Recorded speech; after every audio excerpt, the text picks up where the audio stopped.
Welcome to a chilling and mysterious journey. Tonight, we're stepping into the world of unsolved disappearances, ghostly tales, and urban legends that have haunted America for decades. These stories all share one eerie connection: people who vanished on or near Halloween, leaving behind unanswered questions, lingering hauntings, and a fear that never fades. Brace yourself, because the 15 stories you're about to hear are not for the faint-hearted. These are tales of lost souls, restless spirits seeking peace, and mysteries that remain unsolved. Let's begin. Story number 1. Cindy Song, 2001. Pennsylvania. In Pennsylvania, autumn holds a strange, eerie beauty. Dense forests with fiery red maple leaves intertwine with shadows, and small towns hide behind a veil of mist. It seems like a peaceful land, but it holds stories only whispered about in the dead of night. One of these stories is about Cindy Song, a young woman who vanished without a trace on Halloween night in 2001. It was a lively Halloween night. Cindy, a Korean student at Penn State University, was excited to attend a costume party with her friends. She dressed in a pristine white bunny outfit, complete with cute bunny ears, a striking innocence amidst the dark atmosphere of the holiday night. Her friends remember her being happy and excited, as if this was the best night of her life. Around 4 a.m., her friends dropped Cindy off near her apartment. She waved goodbye and walked off into the darkness. That was the last time anyone saw her. The next morning, her friends and family couldn't reach Cindy. Sarah, her best friend, went to Cindy's apartment. Upon entering, she felt a chilling sense creep over her. Cindy's room was as tidy as usual. The lights were still on, and her phone, wallet, and personal items were all there, but Cindy was nowhere to be found. There were no signs she had left or that anything bad had happened. The police got involved, but every investigation led to a dead end. Time passed, and the small town in Pennsylvania became haunted by Cindy's disappearance. Rumors began to spread. People claimed that on foggy nights, a slender figure in a white bunny costume could be seen on the roads around the forest near town. Some even swore they'd heard faint sighs and whispers in the wind. A month after Cindy disappeared, Sarah received a phone call in the middle of the night. A faint voice came from the other end, like someone speaking from a very far-off place. "Sarah, it's Cindy?" Sarah froze, trembling as she responded. "Cindy? Is that really you? Where are you?" The voice came through weak and broken. I'm lost. I don't know where I am. It's so dark. Sarah, find me?" Before Sarah could reply, the line clicked, and the call ended. Shaking, she tried calling back, but there was only silence. From that moment, strange things began happening. Sarah felt haunted by Cindy's disappearance. She dreamed nightly of Cindy standing in the shadows, her eyes filled with fear as she looked back at her. One night, Sarah decided to return to Cindy's apartment with a group of friends, hoping to find some clue. They arrived at midnight. The apartment was dark and cold. A heavy feeling settled over them. Weak flashlight beams scanned the dark corners of the room, each shadow seemingly hiding an undiscovered horror. In the corner, they found a crumpled note with shaky handwriting. "I'm lost. I don't know where I am, it's so dark." They fell silent, feeling Cindy's despair in every word.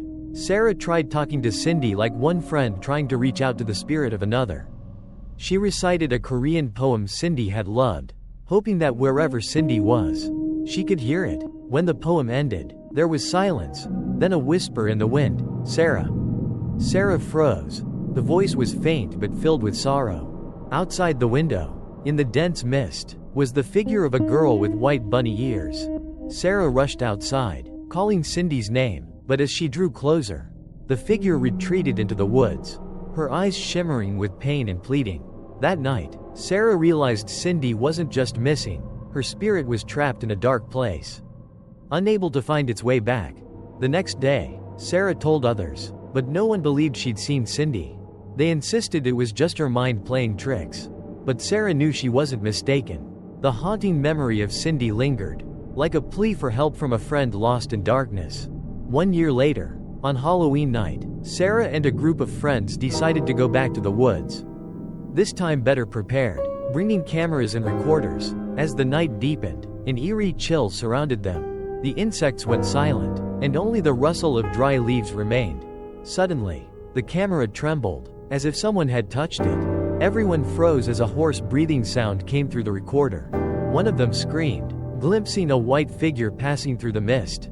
But when they shone their flashlights, the figure was gone. On the recording, Cindy's faint whisper could be heard, "Sarah, help me." In the days that followed, Sarah fell into a state of fear. She claimed to hear Cindy calling her name from the woods every night. Locals began to pass around this story. Many insisted that on foggy nights, they'd seen a white figure wandering the forest, eyes filled with sorrow. This story became an urban legend, a girl lost forever, a spirit wandering on Halloween night. Story number 2. Christopher Jenkins, 2002. Minnesota. In late October, the air in Minnesota is chilling, and the streets are covered in fallen yellow leaves. The darkness grows thicker in the days leading up to Halloween, as though the very atmosphere is trembling in fear of something unseen. But for Christopher Jenkins, a young student at the University of Minnesota, Halloween night in 2002 was just another night of fun. Christopher and his friends decided to go to a popular bar in downtown Minneapolis.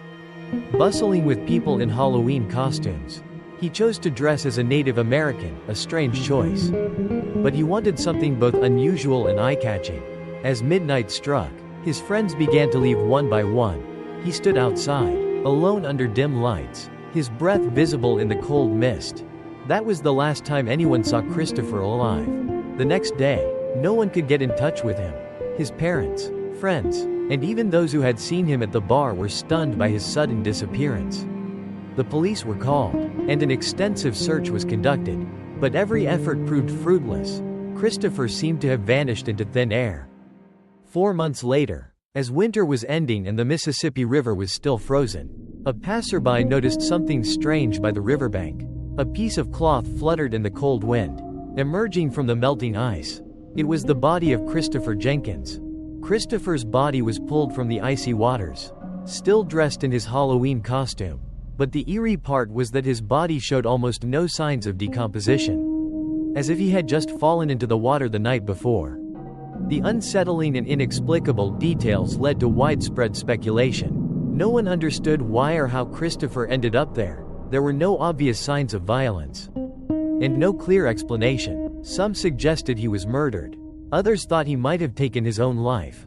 But it was all just speculation. Christopher's cause of death remained a mystery. The story quickly became a local legend, and like all legends, it transformed into eerie rumors.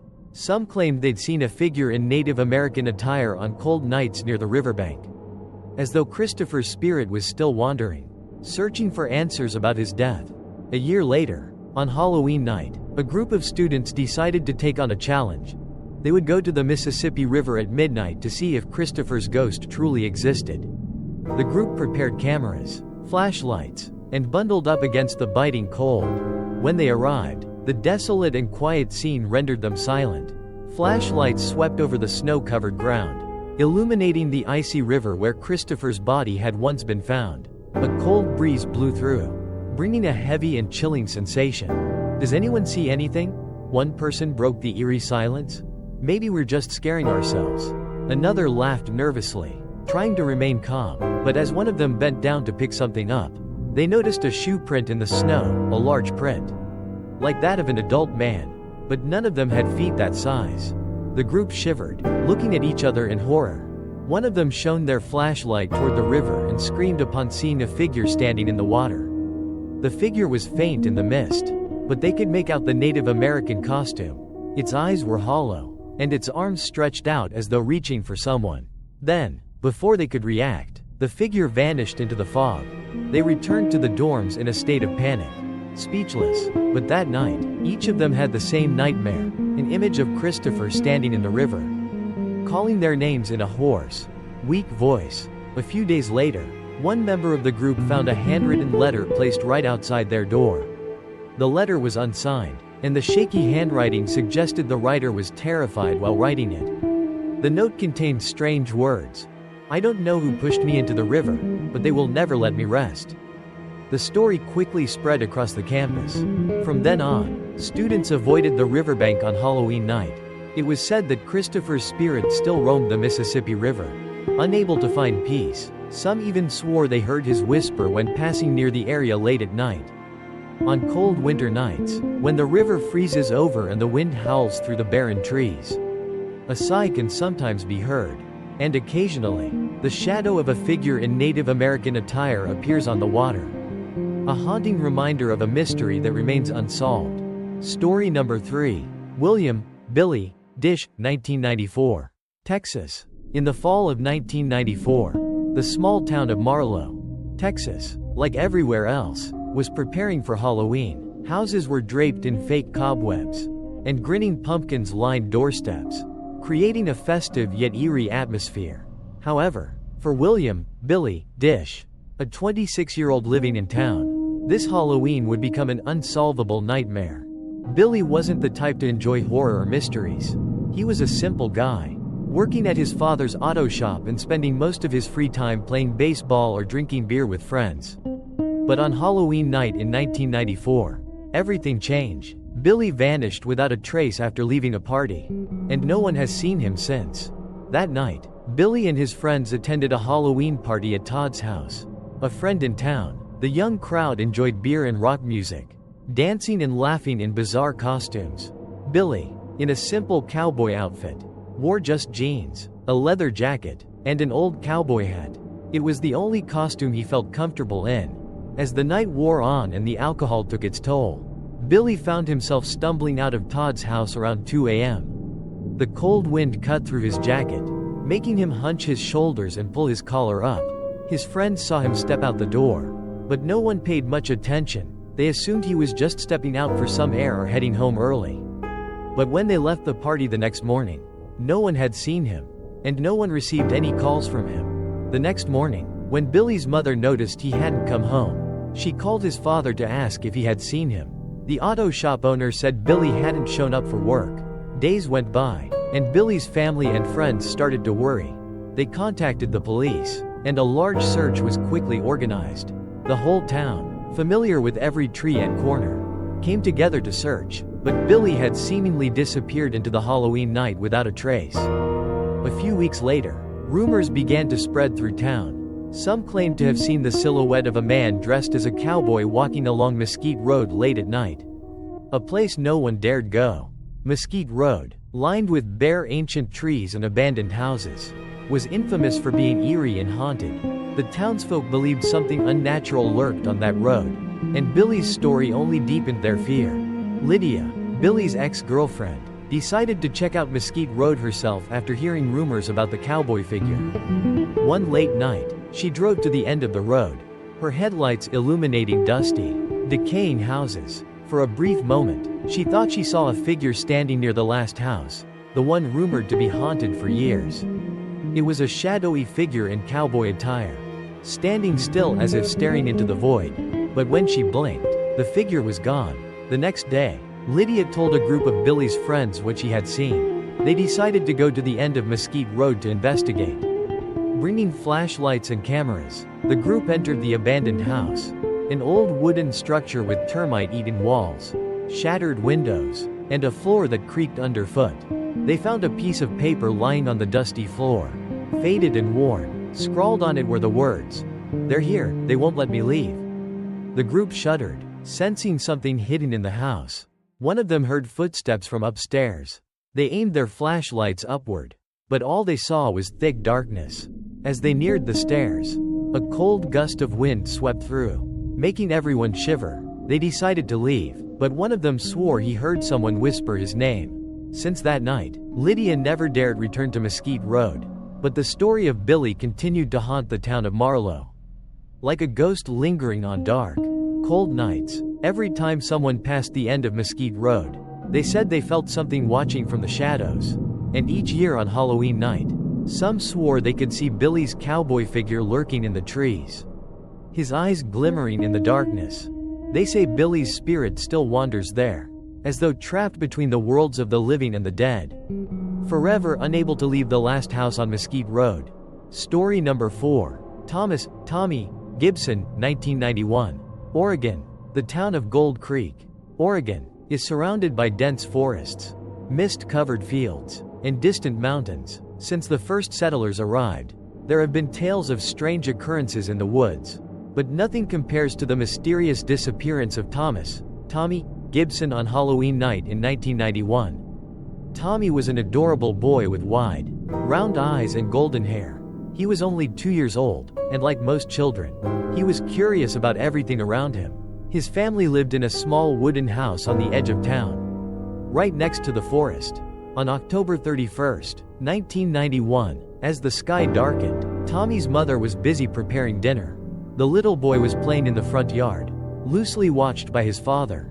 Around dusk, just as the sun set, Tommy's parents realized he was gone.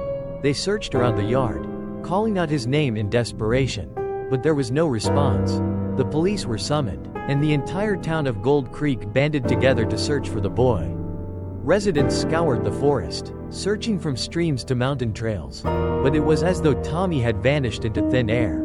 The search continued for weeks, but no trace of him was ever found. The way Tommy disappeared puzzled everyone. He couldn't have left the yard on his own. And if someone had taken him, why were there no traces? When the police searched every nearby home, they found one suspicious clue: a small pair of Tommy's shoes left near the fence. Yet the shoes showed no signs of wear or dirt, as though they had just been placed there. It was the only clue they found, and the case eventually faded away in frustration. Years passed, but the memory of Tommy lingered in the town like a curse.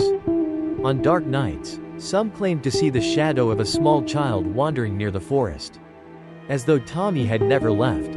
Others swore they heard the faint laughter of a child echoing from the nearby fields. Some even said that each Halloween night, Tommy returned to his old yard, as if looking for the place where he last played. 10 years after Tommy's disappearance, a new family moved into the old Gibson home. The Langfords, with their young daughter Ellie, who was just 3 years old, took residence there. Ellie was a sweet, quiet child, but since moving in, she began to exhibit unusual behavior. She often stood by the window, staring out at the yard with an intense look, as if waiting for something. One night, while cleaning the kitchen, Ellie's mother heard her daughter whispering. She crept closer and saw Ellie standing in the darkness, gazing out at the yard.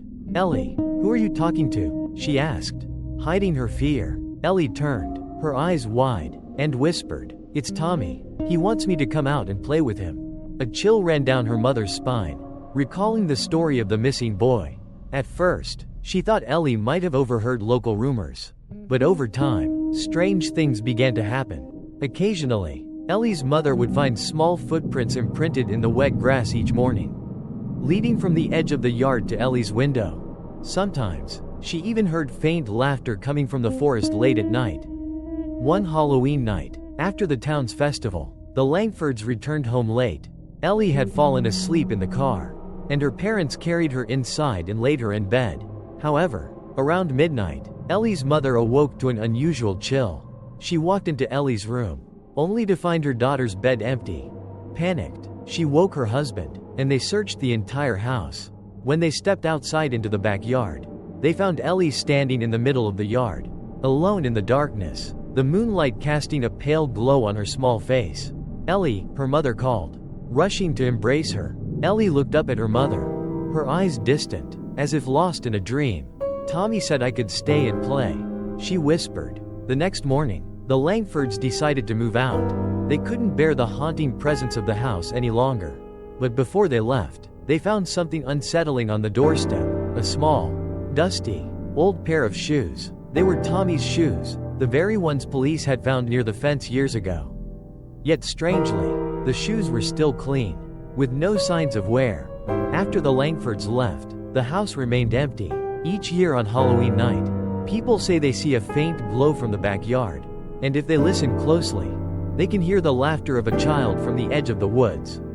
Where Tommy last played, a few brave souls have ventured near on Halloween night, but no one has had the courage to step into the yard. Tommy's disappearance remains a mystery, but those who live near the old Gibson home know that something is not right there. A small, lost spirit still seems to be searching for something he'll never find. Story number 5. Patricia Spencer va Pamela Hobley, 1969, Michigan. On Halloween night in 1969, the small town of Escoda, Michigan, was shrouded in a gloomy and eerie atmosphere. The streets were covered with yellow leaves, and the dim lights from old houses glowed faintly through the mist. The cold crept into every corner, making Halloween night feel even more chilling and frightening than usual. But for Patricia Spencer and Pamela Hobley, two teenage girls, Halloween was a fun occasion, a perfect time to venture out and explore the hidden corners of town that they didn't dare visit during the day. Patricia and Pamela, best friends since childhood, planned to attend the school's costume party. Patricia, with her long black hair and bright eyes, dressed as a classic witch, while Pamela, with her sparkling blue eyes and golden hair, transformed into a lost fairy. Both were thrilled by the music blaring from the stage and the flashing lights in the school gym. At 8 p.m., the two left the party, saying they wanted to take a walk through the nearby Hickory Woods, a decision the town would never forget. The next morning, when neither Patricia nor Pamela had returned, their families were distraught. The police were called, and Escoda was turned upside down. Search parties were organized, and volunteers combed through the fields and woods around town. But despite searching every corner, no one found any trace of the two girls. In the days that followed, Patricia and Pamela's disappearance became an urban legend. Some swore they'd seen the figures of two girls in Halloween costumes standing at the end of Hickory Road late at night. Others claimed they heard faint giggling and light footsteps coming from the woods on moonless nights. But whenever anyone approached, everything fell silent. A year passed, then two, and Patricia and Pamela's disappearance remained a mystery. The townspeople tried to return to normal life, but the haunting memory of the two girls lingered like an indelible ghost.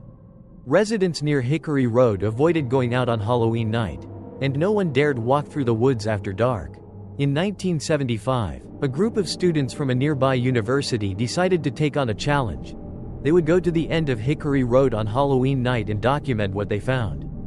At first, they thought of it as a joke, a way to add some spooky excitement to the holiday season. Armed with flashlights, a recorder, and a small video camera, they were ready to capture everything. At 11 p.m., the group walked along the road leading into the woods. The air was cold, and everything around them seemed quieter than usual. Their flashlights swept over the bare trees, casting eerie shapes in the shadows, as the darkness seemed to engulf every step they took. "Does anyone else hear that?" one of them whispered, his voice trembling. They stopped to listen. From somewhere deep in the woods, they heard faint giggling, a sound small but unmistakable, like an invitation both haunting and dark. "Is that a girl's laughter?" another asked, eyes wide. Despite their growing fear, they followed the sound deeper into the forest. Eventually, they saw something strange, a faint light flickering at the end of the path, in a spot where no houses or lights should be. The glow was dim and unsettling, as though it belonged to another world. As they approached, they saw two figures, two girls in Halloween costumes, one dressed as a witch, the other as a fairy, standing under the faint light. Both had their backs turned, their shoulders shaking as if they were laughing. The students stopped, their hearts racing, too terrified to speak. Finally, one brave soul stepped forward and called, "Patricia? Pamela?" The figures stopped laughing and slowly turned to face them. Their eyes were empty, staring through the students as though they weren't really there. Before anyone could react, the light faded, and the girls vanished into the darkness, leaving the students standing in shocked silence in the middle of the forest. They returned to town, pale and speechless, and none of them ever dared go back to Hickory Road or the nearby woods. Patricia and Pamela's story spread far and wide, and the townsfolk began to believe that the spirits of the two girls still lingered. Unable to find peace, every Halloween night, people claimed to hear laughter echoing from the end of Hickory Road. Those brave enough to pass by the woods on that night described a strange feeling, like someone watching, mocking from afar. The disappearance of Patricia and Pamela remains unsolved, but the memory of the two girls endures in the town's history, like a ghostly presence that will never fade. Story number 6. The story of the Zodiac Killer, 1960s to 1970s. California. Quote, in late 1960s California, strange and terrifying things seemed to converge. The bright sunshine of the day only heightened the darkness of the night. When the sun set and shadows filled the streets, as if night itself waited patiently to consume everything. But the scariest part of those years wasn't just the hidden streets. It was the unseen figure known as the Zodiac Killer, who was never caught. Zodiac became infamous through the taunting letters he sent to police and the press. Filled with cryptic codes and mysterious symbols, he was believed to be responsible for a series of murders across Northern California. Claiming he had killed more people than anyone could imagine, all his victims had one thing in common: none of them would see tomorrow. In the winter of 1969, life changed forever for Annabelle Turner, a young reporter at a local newspaper in a small town in Northern California. Annabelle had been following the Zodiac story since the beginning and couldn't look away from the details of each crime. When Zodiac's letters began arriving, Annabelle felt herself pulled into a strange maze, not only by the complex codes but by the sheer audacity of the killer's messages to the police. Annabelle knew she wasn't the only one haunted by Zodiac, but for her, he was something beyond ordinary curiosity. She felt an inexplicable connection between herself and him. One night in early December 1969, while Annabelle was working late at the office, she received a letter. The envelope was faded yellow, sealed with old, cracked glue, with a corner torn as though it had traveled far. Holding it, Annabelle felt a chill down her spine.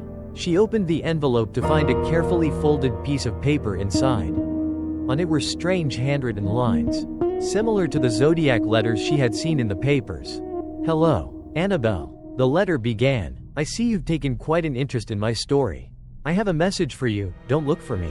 We'll meet soon, on a special night. That night, you'll know what real fear is." Annabelle felt her heart race, her hands trembling as she read those lines. There was no signature, but she knew who had written it. She understood that Zodiac was watching her. She wanted to tell the police but feared they wouldn't believe her, or worse, they'd stop her from investigating. After reading the letter over and over, Annabelle decided to stay silent and carry on as usual, though she couldn't shake the growing fear inside her. In the days that followed, Annabelle constantly felt someone watching her. Whenever she drove home at night, headlights seemed to follow her, staying close at every turn. Once, coming home after working late, she found a muddy footprint on her kitchen floor, a print she was certain didn't belong to her. Horrified, she locked the doors and spent the night in her living room with a knife in her hand.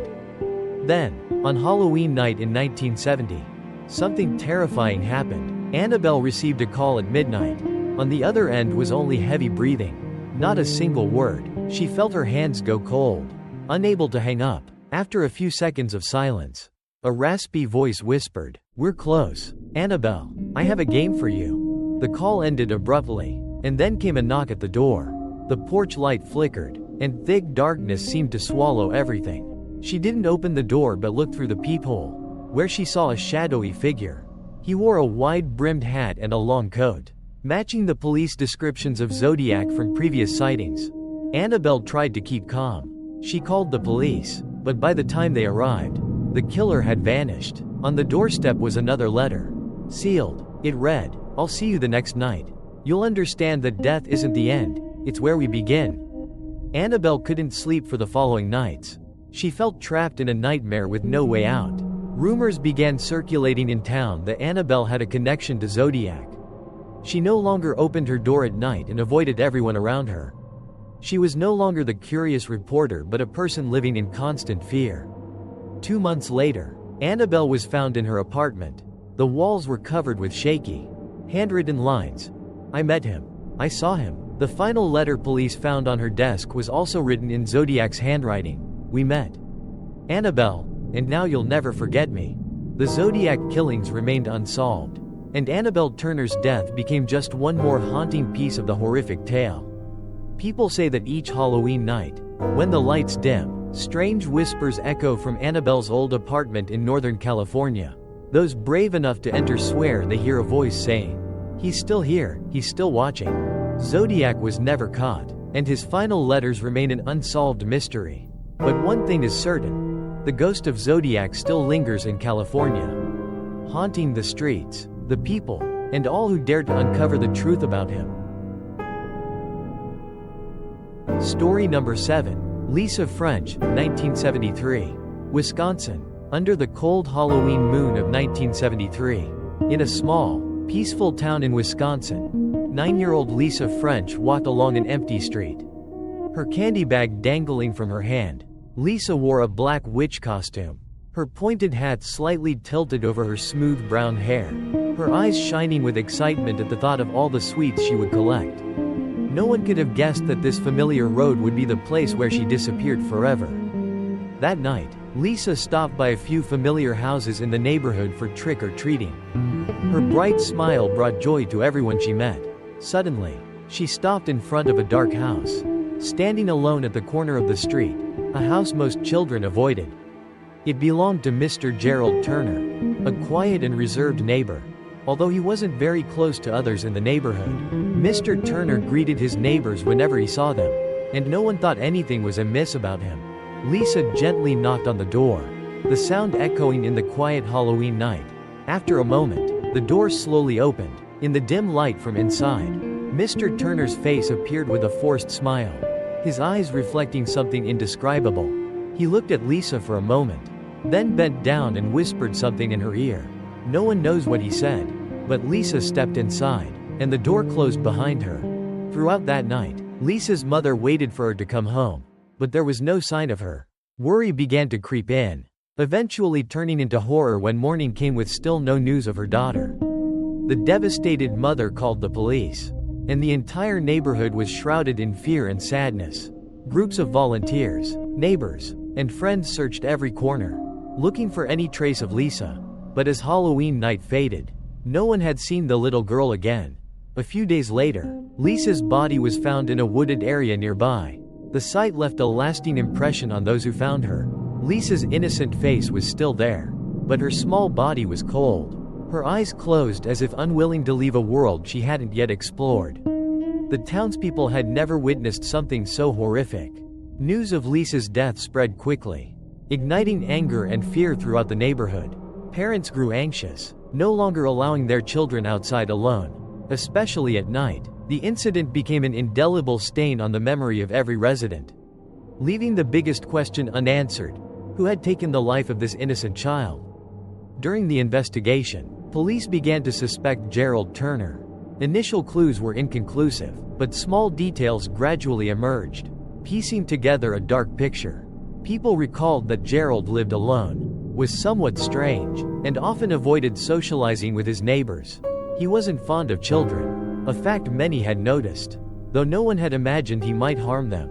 As the investigation and interrogations intensified, Gerald finally confessed. He had lured Lisa into his home, and in a moment of madness, took her life. The revelation sent shockwaves through the community, leaving residents struggling to comprehend the truth. The killer turned out to be the quiet neighbor everyone had once considered gentle and harmless. The case shook all of Wisconsin, sparking intense discussions on child safety and the terrifying reality of monsters hiding in plain sight. After his arrest, Gerald was convicted, but the pain and fear remained in the hearts of those who lived in the town. People constantly reminded each other not to let their children go out alone, especially on dark nights, when masks and shadows can hide anyone. Since then, Halloween no longer brought pure joy to the children of this town. Instead, it became a haunting reminder of Lisa French's tragic death. Years passed, yet Lisa's case remained an open wound. Every Halloween, the townspeople recalled her story as a warning for future generations. Halloween was no longer a time of carefree laughter and cheerful door knocking, but rather a chilling reminder of the horror that could be lurking just behind a neighbor's door.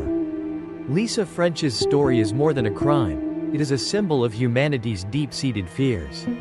It reminds us of life's fragility and the darkness hidden behind a friendly neighbor's smile. Many people in that town likely wondered if they could truly trust anyone at all. Story number 8. Stephen Damon, 1955. New York. Quote, on a dim October afternoon in 1955, on a busy street in New York, Marilyn Damon pushed her 2-year-old son Stephen's stroller toward the familiar grocery store. The day felt as though it was turning colder, and a strange chill hung in the air, making every passerby quicken their steps. Stephen was an adorable child with large, round eyes and an innocent smile. Every time he laughed, those around him felt their hearts lighten, like a gentle breeze lifting their spirits. Marilyn loved her son more than anything in the world. But on that day, in a brief, fleeting moment, her life changed forever. As Marilyn stepped into the grocery store, she left Stephen in his stroller outside, something she had done countless times before without a second thought. New York in the 1950s, despite its crowds and bustle, was still a place where parents could leave young children outside a store without worry. Just a few minutes, she thought, just enough time to pick up a few essentials. But when she returned, the stroller was empty. Stephen was gone. Where he had been sitting was now a cold, vacant space, and the stroller stood silently, as though bearing witness to something inexplicable. Panicked, Marilyn searched everywhere, asking everyone she saw if they had seen her son. Her eyes filled with terror and confusion as she ran back and forth, calling Stephen's name in desperation. People began to gather. Some tried to help her search, while others simply watched with sympathetic eyes. The police arrived quickly, and the investigation to find Stephen Damon began. But there were no clues. No one had seen anything. No one had heard anything. It was as if Stephen had vanished into thin air, leaving behind an unsolvable mystery. News of Stephen's disappearance spread across New York, and soon all of America knew of the tragic story. People were haunted by the mysterious disappearance of a 2-year-old child. Everyone wondered how a child could disappear in broad daylight on a crowded street without anyone noticing. Stephen became one of the most disturbing and strange missing person cases of the era, and his story circulated through rumors and theories. Some believed Stephen had been kidnapped by a stranger, someone lurking on the streets, waiting for the right moment. Others thought some dark force had taken him away. A few unsettling stories even began to surface, claiming that shadowy entities, beings from another world, had pulled Stephen away from the living. As time passed, life for the Damon family fell into darkness. Marilyn could never forgive herself for leaving Stephen alone, even for those brief moments. Every night, she would sit in Stephen's room, staring at the empty crib, holding onto the faint hope that a miracle might somehow bring him back. Years went by, and the case faded from public memory.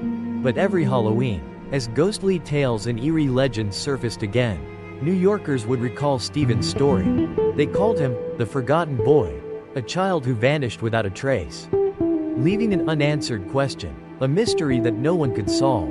One legend claimed that every Halloween night, if someone passed by the store where Stephen disappeared, they might see a faint silhouette of a little boy sitting in a stroller, his wide eyes gazing up at the sky. But if anyone got closer, the figure would vanish like smoke, leaving a cold chill that penetrated deep into their bones. Many believed that Stephen's spirit still wandered, waiting for someone to set him free or, at the very least, uncover the truth of his disappearance. Police returned to investigate multiple times, but the case yielded no new leads. One night, many years later, a security guard at the old grocery store where Stephen disappeared reported seeing something strange. He claimed that while on patrol, he noticed an old stroller, covered in dust and cobwebs, placed right outside the store. Though it was late and the street was empty, he felt an icy chill sweep through, and then he heard a child's laughter, faint and distant, as if from another world. He approached, his gaze drawn to the shadow within the stroller, and in the dim light of the street lamp, he saw Stephen's face. The little boy looked at him with large, round eyes, a look so peculiar that he couldn't describe it.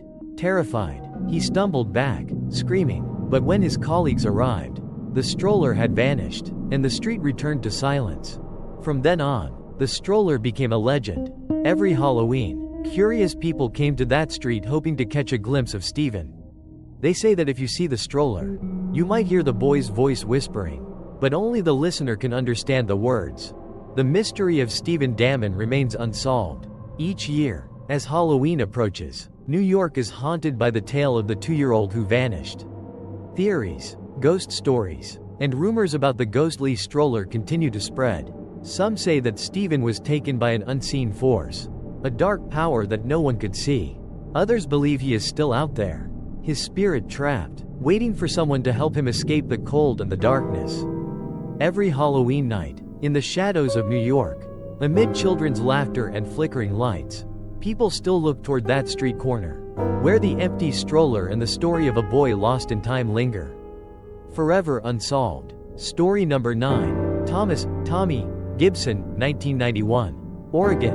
On a late October night in 1991, The small town of Clinton, Missouri, was cloaked in silence. The night was cold and dark, and a heavy atmosphere pressed down on every street, every winding road beneath the bare branches of trees. Angela Hammond, a lively 20-year-old with a warm smile, stood by a payphone near the town center, a place not far from the familiar houses she called home. Angela was on the phone with her boyfriend, Rob Schaefer, chatting before she planned to drive home. They had arranged to meet later for a walk around town, but something unfortunate happened that night, leaving Rob and the town of Clinton gripped by an invisible terror and an unsolved mystery. Angela was laughing with Rob over the phone, talking about their future plans, the home they would build together someday. Suddenly, a light blue pickup truck pulled up and stopped right in front of her. A strange man sat inside, staring at Angela, his face obscured in shadows, but his eyes were cold and unblinking. Angela felt a chill run down her spine, but she tried to ignore it, thinking maybe he had just stopped by chance. Yet his eyes remained fixed on her, studying her, as if concealing something that couldn't be expressed in words. Angela quickly told Rob what was happening. "Honey, there's a suspicious man here, and he keeps staring at me," she whispered, trying to stay calm. Rob reassured her, but a deep sense of worry began to grow within him. He told Angela to keep talking to him so he could listen in and get there quickly if she needed help. But before their conversation could shift to anything else, Angela suddenly screamed, a shrill, terrifying sound that echoed through the phone. Rob heard her frantic breathing, the sound of her hurried footsteps, then a loud thud and the roar of an engine speeding away. He shouted her name, desperate to reach her, but only static filled his ears. Without wasting a second, he jumped into his car and raced to the payphone, hoping he could get there in time to stop whatever terrible thing might have happened. But when he arrived, all he found was an empty payphone. The receiver dangled, gently swaying in the breeze. Angela was gone. She had vanished into the dark, cold night, beyond anyone's reach. Angela Hammond's disappearance became a haunting nightmare for the entire town. The people of Clinton were anxious, fearful, and suspicious. Every effort to find her ended in vain. Rob was tormented by that night, by Angela's scream, by the moment he couldn't do anything to save the woman he loved. That night, in his mind, he still saw Angela calling his name in despair over the phone. The helplessness he felt as he couldn't reach out to hold her hand. Each Halloween, Angela Hammond's story is retold by the people of Clinton as a terrifying ghost story. Rumor has it that her spirit still lingers by the payphone, waiting for someone to help her or bring her home. Some claim they've seen the figure of a young woman with long hair standing by the payphone late at night, her eyes filled with sadness, never leaving the place where everything ended so suddenly and horrifically. Angela's story is more than just an unsolved case. It's a painful reminder of loss and haunting memories. Some say that if you approach the payphone and lift the receiver on Halloween night, you might hear her whisper, the voice of a lonely soul calling out in the darkness. Story number 10.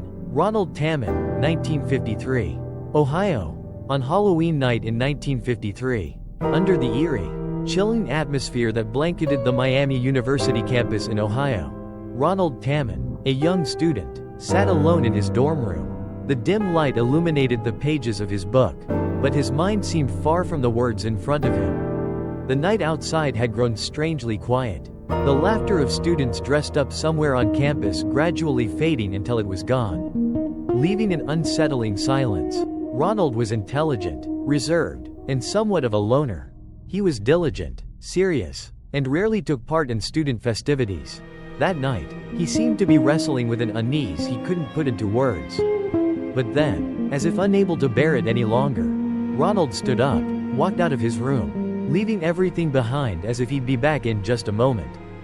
The next morning, when his roommate returned, he realized that Ronald hadn't come back all night. All of Ronald's belongings were still there. The book he had been reading was open on the desk.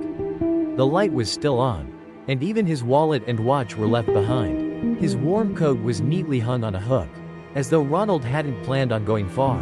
This was unlike him, and his roommate felt a growing worry, quickly reporting it to the dormitory management and campus police. News of Ronald's disappearance spread quickly across campus. Everyone was shocked and curious about why a student like Ronald would vanish on Halloween night. Police searched the campus, other dormitories, and even the surrounding woods. But there was no trace of Ronald. Strangely, everything pointed to Ronald having no intention of leaving, as though he had been pulled from his room unprepared, or perhaps as if some force had taken him without leaving a trace. Some students speculated that Ronald might have been kidnapped or suffered an accident. But there was no evidence to support that. Even some bizarre theories surfaced, that Ronald had been taken by a supernatural force, or that he had vanished into another world. Ghostly tales began circulating on campus, each retelling growing darker and more unsettling. Each year, as Halloween returned, the students at Miami University would talk about the mysterious disappearance of Ronald Tammen. Rumor had it that Ronald's spirit still lingered around the dormitory, and some swore they had seen his figure pass by the window at midnight, his eyes empty and sorrowful. At times, dorm residents claimed to hear soft footsteps in the hallway and gentle knocking at their door in the dead of night, only to find nothing outside. One Halloween night, years after Ronald's disappearance, a group of students decided to perform a daring challenge. They would sit in Ronald's old room, turn off all the lights, and wait until midnight, hoping to find a clue or at least feel his presence. The first few hours passed in tense silence, every small sound sending chills through the group. Suddenly, right as the clock struck 12, the room turned unbearably cold, as if a chill from the beyond had swept through. The faint glow of the streetlight outside cast a shadow across the room, revealing the figure of a young man in a thin coat, standing in the corner. His eyes were hollow, his expression distant, and as the group gasped, his figure faded away like smoke. One of the students, half believing, half skeptical, picked up an old book lying on the desk, the very book Ronald had been reading the night he disappeared. When they opened the first page, they noticed a strange line written in black ink, which no one had noticed before. The line read, "Tonight, stay away from the darkness, where it hides the things beyond understanding." As time passed, Ronald Tammen's disappearance became a chilling legend passed down among students. No one truly knew what had happened that night. Had Ronald uncovered a terrible secret he was never meant to know? Or had he been drawn into another realm, where wandering souls could never return? Every year on Halloween, students would gather near the old dormitory, hoping to catch a glimpse of Ronald's ghost. But all they found were shadows of memories. Some say that if you listen closely, you can hear soft breathing in the night or feel an icy hand on your shoulder. Ronald's story became a warning to those daring enough to face the darkness. A reminder that curiosity can sometimes lead to fates worse than death. Real or imagined, no one knows for sure. But the tale of Ronald Tammen is etched into the minds of every generation of students. Through each passing Halloween season, a shadow haunting those who dare to enter his room on the darkest night of the year. Story number 11. Brian Schaefer, 2006. Ohio. Quote, "On an April night in 2006, the air inside the Ugly Tuna Saloona bar in Columbus, Ohio, was filled with laughter and lively music. That night, Brian Schaefer, a promising medical student, went to the bar with a few friends to unwind after months of hard studying. Brian was a charming, intelligent guy, full of energy and well-liked by everyone. But amid the bustling bar, the laughter and clinking glasses were the last memories anyone had of him. Security cameras outside the bar captured Brian walking in with a group of friends at 1:15 a.m. His face lit with a smile in the warm glow, his eyes sparkling with joy. But from that moment on, Brian seemed to vanish without a trace. The police meticulously reviewed the footage, frame by frame, but no footage showed Brian leaving the bar. He had disappeared as if swallowed by thin air. At first, everyone thought Brian had just wandered off and would return soon. But as the bar closed, his friends called his name in vain, growing anxious and fearful when they couldn't find him. The bar's management checked every hidden corner, from the bathrooms to storage rooms. But still, there was no sign of Brian. No one could make sense of it. He had entered the bar, but no one, not even the cameras, saw him leave. The police launched a thorough investigation, searching every inch of the bar, repeatedly reviewing security footage, and interviewing every witness from that night. They looked for any small clue that might solve the mystery. But every lead led to a dead end. Brian hadn't left the bar, but no one had seen him inside either. It was as if he'd been swallowed by darkness in the middle of a crowded place. disappearing without leaving a trace. Brian's friends and family lived in despair and confusion. They posted notices all over the city, plastering telephone poles, bulletin boards, and walls in places Brian frequented, hoping someone had seen or knew something. Brian's mother, Renee, couldn't believe her son had vanished in such a mysterious way. She spent countless nights praying and wishing for a miracle to bring Brian back. But eventually, Renee passed away, her pain for her missing son never fading. Brian's father, Randy, continued the search alone, constantly questioning what had happened that night, where his son could be. But he never received an answer. Strange stories began to emerge. Some claimed that late at night, they'd seen the shadow of a tall, slender man quietly standing outside the ugly Tuna Saloon, his eyes hazy as if searching for someone, only to disappear when they approached. Some students reported hearing mysterious footsteps in the empty hallways of the building. Whispers of Brian's name echoing through the night, but no one could explain or make sense of these eerie occurrences. Every April, Columbus residents still speak of Brian Schaffer's disappearance as a warning to those daring enough to step into the shadows, into places where the boundary between this world and another is unclear. People say that the ugly Tuna Saloon is a haunted place, a location filled with inexplicable mysteries, a place where restless spirits linger in the darkness. And Brian's story has become one of Columbus's most haunting legends, a story that chills those who hear it each time it's retold. Story number 12. Yun Jong, Cindy, Kim, 2004. Virginia. Autumn in Virginia carries a mysterious, haunting beauty. Red and yellow leaves blanket the roads, and a cold wind rustles through the branches, bringing a bone-chilling bite to the final nights of October. This is when people usually think of Halloween, the festival of all things eerie and strange. But for Yun Jong, Cindy, Kim, Halloween night in 2004 was not just any spooky evening. Cindy was a 24-year-old Korean American who had lived in the US almost her entire life. She worked the night shift at a small convenience store in Richmond, Virginia, and on Halloween night, she was scheduled to work late. For Cindy, Halloween was nothing special. She only looked forward to the end of her shift, eager to escape the noise of drunken customers and children loudly trick-or-treating. Her shift ended at 11 p.m. but Cindy never made it home. Her car was found the next morning, parked along the roadside about a mile from the store. The car's lights were still on, the doors unlocked, but Cindy was nowhere to be found. The police searched the area, combing through every corner of the nearby woods, but there was no trace of Cindy. Her disappearance became a mystery and a haunting memory for the entire town of Richmond. A few weeks after Cindy vanished, her friends and family began receiving strange calls in the dead of night. When they answered, there was only heavy, raspy breathing and sometimes an unclear whisper. At first, they thought it was a cruel prank, but as the whispering became familiar, a growing sense of dread filled their hearts.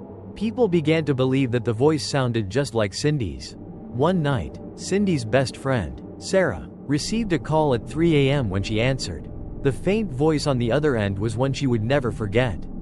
"Sarah, it's me, Cindy," the voice whispered, broken and filled with pain. Sarah couldn't believe her ears. "Cindy, where are you? Are you safe?" But Cindy's voice only continued to whisper, "I don't know, I'm lost, in a dark place." The call ended abruptly, leaving Sarah with a broken heart. She knew something was terribly wrong and that Cindy's spirit might be trying to reach out to her. The call haunted Sarah, and she eventually decided to go to the spot where Cindy's car had been found. That night, she brought a flashlight and Cindy's journal, hoping that, somehow, she might find a clue or receive a sign. As she entered the woods, the thick darkness seemed to swallow her. The weak beam of her flashlight barely illuminated her surroundings. But Sarah pressed on, feeling that something awaited her in the shadows. When she approached the spot where Cindy's car had been, a cold wind swept past, carrying a strange, musty smell. Suddenly, Sarah heard a soft, broken giggle from afar. The sound was faint and disjointed, but it sent chills down her spine. She shone her flashlight in the direction of the laugh and saw a faint figure among the trees. "Cindy?" she called, her voice trembling, but the figure did not respond, only stood there, staring at her. Sarah moved closer, but as she drew within a few steps, the figure vanished like a wisp of smoke. Sarah felt as though she was being watched but didn't dare look back. She left the forest in terror and confusion, unsure of what she had just experienced. After that night, Sarah became haunted by the memory of that strange figure. Every night, she dreamed of Cindy standing by the roadside, her empty eyes and pale face staring back at her. Things worsened when Sarah received a strange letter a few weeks later. Inside the envelope was a piece of paper with familiar handwriting. It contained only one line: "Sarah, I'm trapped here. Please help me." A chill ran through Sarah's bones. She didn't know who had sent the letter, but the handwriting unmistakably belonged to Cindy. Sarah reported it to the police, but they found no fingerprints or evidence. They dismissed it as a sick prank. But Sarah knew it was more than that. She decided to return to the woods on Halloween night, bringing the letter and her old flashlight. She believed that if Cindy's spirit was truly still out there, Halloween night would be the best chance to reach her. As darkness fell, Sarah stepped into the woods, each step pulling her deeper into the shadows. She felt a cold presence, as though someone was watching her from afar. When she reached the spot, Sarah placed the letter on the ground and whispered, "Cindy, if you're here, please show me. I'll help you." In the eerie silence, the wind began to stir, carrying a faint, familiar whisper that Sarah recognized immediately. "Sarah, save me?" Sarah held her breath, tears streaming down her face. She knew Cindy was still there, her spirit trapped in the darkness, unable to escape. And then, from the depths of the shadows, Cindy's figure gradually emerged, her empty eyes, pale skin, as though eroded by time. "Sarah, save me?" Cindy's voice echoed, full of despair. Sarah tried to approach, but Cindy's figure slowly faded away, leaving her alone in the woods. Sarah knew she would never see her friend again. She understood that Cindy was stuck between two worlds, forever lost in the dark. Since that night, Sarah has never returned to the woods, but she remembers Cindy every Halloween.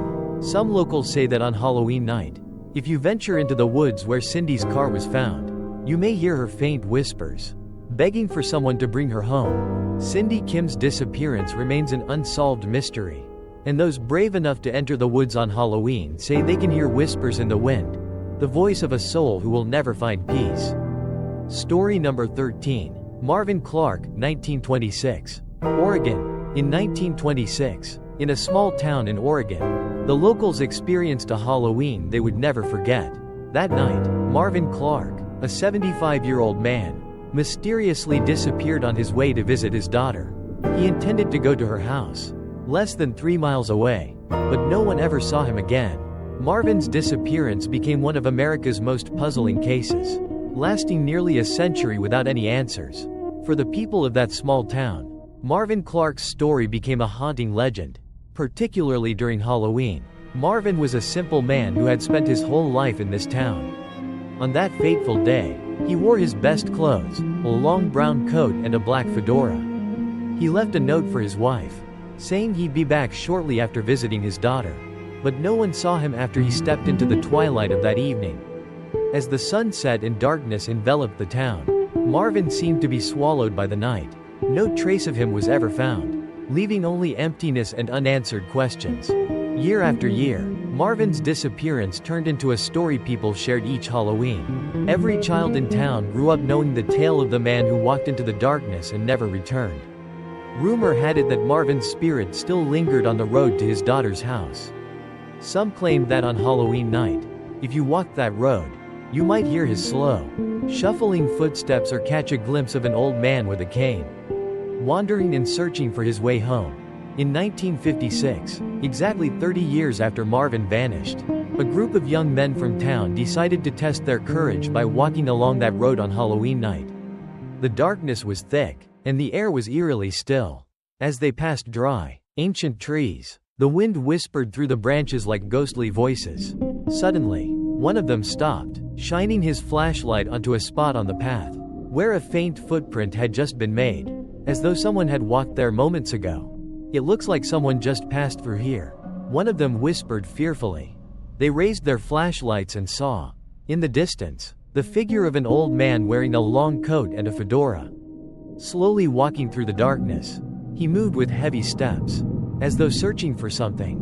Each step made a hollow sound on the gravel, echoing through the night. When they tried to get closer, the figure suddenly faded into the night, leaving only emptiness and a chilling silence. The group fled in panic. They later described how the old man's empty, sorrowful eyes had stared right through them. From then on, the legend of Marvin Clark only grew more haunting. People believed he was still there, lost between worlds, endlessly seeking his way home but never reaching his destination. By 1976, Marvin's story had become an inseparable part of the town's culture. Every Halloween, townsfolk would hear strange sounds along the path Marvin had taken. The rhythmic tapping of a cane, the slow shuffling of footsteps, and distant whispers, all echoing from the darkness. The people believed it was Marvin, trying to find his way home, each year slipping further into despair. In 2006, exactly 80 years after Marvin's disappearance, a new family moved into town. They had a 10-year-old son named Evan, who was incredibly curious. After hearing classmates share stories about Marvin Clark, Evan couldn't help but be intrigued. That Halloween night, while his parents were busy with a party, Evan decided to visit the road himself to see if the story was true. Evan took a flashlight and quietly slipped out of the house at midnight. He stepped into the darkness, his heart pounding in his chest. When he reached the path where Marvin had disappeared, he heard a faint sound, like the steady tap of a cane. He aimed his flashlight forward and saw an elderly figure standing a few feet away. A man in a fedora and long coat. The man stood still, gazing at Evan with hollow, deep eyes. Evan froze, unable to move, as though the old man's gaze had paralyzed him with fear. Who are you?" Evan stammered, his voice trembling. The man stared at him for a long moment, then whispered weakly, his voice distant and frail. "I am Marvin, I'm lost. Can you help me find my way home?" Evan didn't know what to do. He felt an overwhelming sorrow and loneliness coming from the old man, as if Marvin had waited for him his entire life. But just as Evan took a step forward, Marvin's figure dissolved into the mist, leaving Evan standing alone, confused and frightened. The next day, Evan shared the story with his family and friends, but no one believed him. They thought he had imagined it or been influenced by ghost stories. However, Evan knew what he had seen was real and felt Marvin's pain, a soul unable to find peace, forever wandering the lonely path. Since then, every Halloween, Evan has left a small lantern at the end of the road where Marvin disappeared. He hopes the light will guide Marvin's spirit home, but each year, the lantern remains a solitary glow in the darkness, and the figure of the old man quietly reappears, searching for something he'll never find. Marvin Clark's disappearance remains an unsolved mystery, and the road where he once walked has become a symbol of loneliness and longing. The townspeople still share his story, a reminder that sometimes darkness isn't just a place we avoid but a place from which some can never escape. Story number 14. Quote, Cherry Mahan, 1985. Pennsylvania. In October in Pennsylvania, as the cold winds cut across the hills and the ground is blanketed with dry leaves, an eerie atmosphere settles over the land, especially with Halloween approaching. At this time, the story of 8-year-old Cherry Mahan's disappearance once again becomes a tale shared among locals, a reminder of a tragedy that has never been resolved. On October 22, 1985, Cherry stepped off her school bus just a few hundred yards from her house, but she never made it home. It was a cold October afternoon. The last people to see Cherry remembered her wearing a gray coat and a red scarf. When the bus stopped, she got off, her small shoes crunching on the dirt road, her blonde hair glinting in the fading sunlight. She waved goodbye to her friends and started walking toward the small road that led to her house, where the tall trees greeted her every day. But just minutes after the bus drove away, Cherry disappeared. No one heard a cry for help, and there were no signs that she had been taken. It was as though Cherry had vanished into thin air. Her parents called the police soon after she failed to come home. They launched a search that lasted days, combing through every corner of the town and nearby woods. Volunteers searched desperately, but all they found was an eerie silence. Cherry's disappearance became one of America's most well-known cases, haunting an entire generation with the image of an 8-year-old girl who disappeared without a trace. Years went by, and the case slowly faded from memory, but locals still told the story of the missing girl as a reminder of the invisible darkness lurking around them. And every Halloween, People say that Cherry might still be out there, wandering the road she once walked. 30 years later, on an afternoon near Halloween in 2015, a boy named Billy, also 8 years old, was walking home from the bus stop. Billy had heard his mother talk about Cherry Mahan's disappearance, and in his young mind, the story became an unsettling mystery. The road from Billy's bus stop to his home was lined with tall trees. Just like the path Cherry had taken, Billy often looked around, feeling as if someone was watching him, as though someone's eyes were following his every step. One evening, as Billy got off the bus, he noticed that the air felt colder than usual. A mist hung in the air, creating an eerie scene. He lowered his head, tightened his backpack straps, and began to walk faster. But after a few steps, he heard soft footsteps behind him. He turned around but saw no one.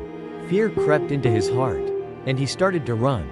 Yet the footsteps continued to follow him, almost in sync with his own. When he reached the stretch of road lined with tall trees, he saw a small figure standing a short distance away. The figure wore a gray coat, with a red scarf fluttering in the wind. Billy froze, his eyes wide. The figure turned, her large, sad eyes looking straight at him. She was a young girl with blonde hair, strangely familiar. "Cherry?" Billy whispered, his voice trembling. The girl didn't respond, she simply stood there, silently as if she wanted to say something. Billy felt a sorrow in her gaze that he couldn't describe. He wanted to get closer, but his legs felt paralyzed. "Billy," Cherry's voice called, gentle and sad. Billy stammered, "Hey, are you Cherry?" The girl nodded, her eyes pleading. "I'm lost, I can't find my way home." Billy looked around, seeing only dense trees and encroaching darkness. "What can I do to help you?" he asked, his hands shaking. Cherry stared at him for a long moment, then whispered, "Tell them, I'm still here, they need to find me." Before Billy could reply, Cherry turned and walked into the darkness, fading like a thin mist. Billy stood alone, feeling as though his world had shifted. He ran home and told his parents about the strange encounter, but no one believed him. They thought he was simply haunted by Cherry's story and his imagination.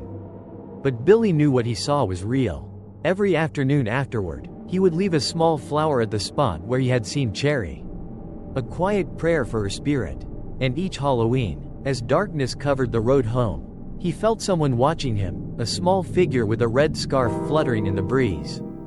Cherry's disappearance remains an unsolved mystery, but the locals know that on the chilly October nights, if you walk along that road, you might see the figure of an 8-year-old girl quietly walking toward the trees, forever searching for a way home she can never find. Story number 15. Quote, Michael Rosenblum, 1980. Pennsylvania. Autumn in Pennsylvania is strangely beautiful, bright red and yellow leaves, long winding roads through foggy hills. But as October comes to an end, the air grows heavier, as though darkness is creeping in and settling over everything. On Halloween night in 1980, in a small town near Pittsburgh, a young man named Michael Rosenblum disappeared mysteriously. His story quickly became one of the region's most chilling unsolved mysteries. Michael was cheerful and a bit rebellious. That Halloween night, he decided to drive out of town, hoping to shake off a deep, unexplainable sadness. His car was found the next morning, parked by the roadside with the doors unlocked, headlights still on, but there was no sign of Michael. It was as if he'd stepped out of his car and vanished into the darkness. Michael's family and friends immediately contacted the police, and a search was launched. The townspeople gathered together, shining flashlights through every thicket, every hill, hoping for a clue as to where he might have gone. But all they found was an unsettling silence. There was no trace of Michael. No one had seen him since. The disappearance of Michael became a story told each Halloween night. Some believed he'd been kidnapped. Others thought he'd suffered an accident and gotten lost in the forest. But as time went on with no sign of him, the story took on a more mysterious tone. People believed Michael's spirit still roamed the road he had traveled, searching for answers to his disappearance. A few years after Michael vanished, a group of young people in town decided to test their courage on Halloween night. They would go to the spot where Michael's car was found and try to make contact with his spirit. Armed with a recorder, flashlights, and a bit of courage, they set out to uncover what had truly happened that night. On that Halloween night, under a dark sky and thick fog, The group drove out to the deserted road. They stopped where Michael's car had been found. Standing in the cold, eerie darkness, everything around them was unusually quiet. There was no sound except the wind rustling through dry tree branches. One of them turned on the recorder and whispered into the air. "Michael, if you're here, give us a sign." At first, there was nothing, but then, from somewhere deep in the darkness, they heard a faint sound, like soft footsteps crunching over dried leaves. Their flashlights swept over the trees, and they saw a faint figure standing not far away, a man in old, worn clothes, his eyes hollow, his face marked with fear. Michael?" one of them stammered. But the figure didn't answer. He just stood there, staring blankly at them, his gaze empty and lifeless. Suddenly, he turned and walked into the darkness, disappearing as if he had never been there. Shaken, the group quickly packed up and left, none of them daring to look back. The next day, when they reviewed the recording, they heard a faint voice, as if coming from far away. "Help me, I'm lost, can't find my way home." From that night on, the story of Michael Rosenblum became more terrifying than ever. People said that on Halloween night, if you passed by that road, you might hear whispers from the darkness or see the shadow of a lost man searching for a way home. 10 years after Michael's disappearance, his family still hadn't given up hope. His mother, Agnes, lit a candle on the doorstep each Halloween, hoping that one day Michael would find his way home. She often sat by the door, watching the flickering candlelight, as if hoping to see her son's figure emerge from the darkness. One Halloween night in 1990, just as the candle was lit, Agnes heard a soft sound outside the door.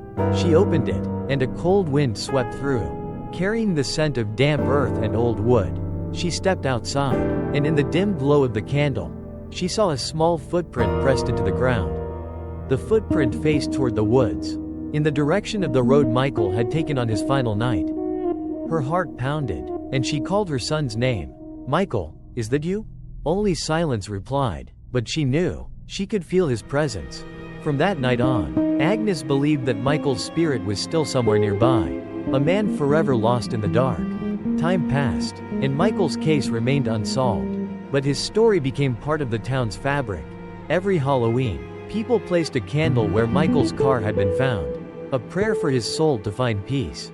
They say that on Halloween nights, if you walk along that road, you might see the silhouette of a man standing quietly in the darkness, his eyes filled with sorrow, searching for something he may never reach.